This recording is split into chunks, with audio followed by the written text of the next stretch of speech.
Go Stockhaus, always nice to be here with you today. Always nice to be out on the turf. So last week you opened the season, Maple Grove. A lot of emotions. Just talk about what it was like, both from an emotional standpoint and what you were happy with and not happy with. Well, I'll tell you, when you get hired and you have the entire summer and two-a-days to get prepared for a game, that has enough emotion behind it and that has enough build-up behind it. And then you throw on top, it's Maple Grove. It's a huge rivalry game, and it's a very good Maple Grove team. And we are coming with a pretty brand new team.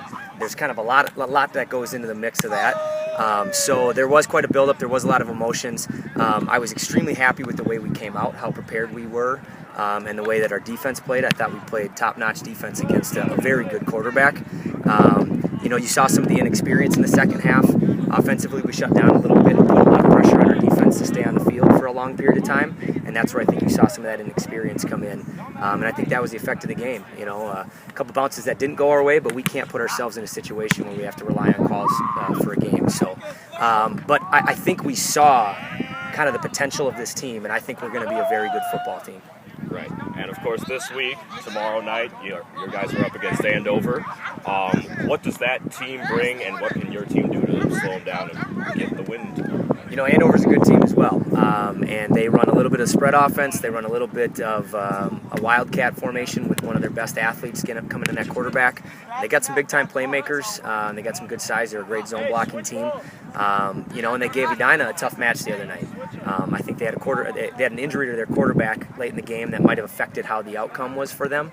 So it'll be interesting to see what they do, whether they're going to go more spread against us or if they're going to try to pound the rock a little bit. I think we had the best week of practice we've had so far as the 2016 Osseo Oriole football team this week. I think our guys are locked in and laser focused, and I'm excited to see how we come out and play tomorrow. And our goal is to put together 4 quarters of football, not just one half.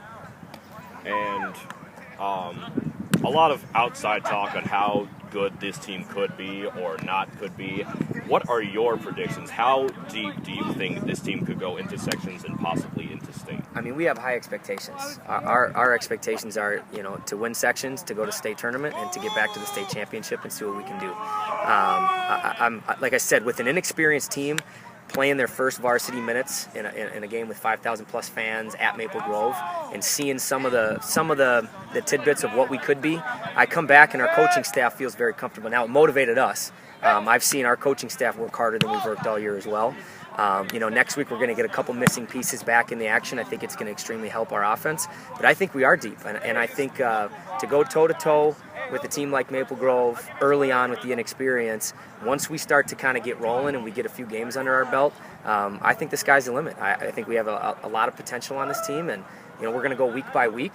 We have a very tough road to face no matter what week it is or who we play, but our expectations is to make sure that we're playing the right kind of football towards the end of the season so we can make a long push in the playoffs.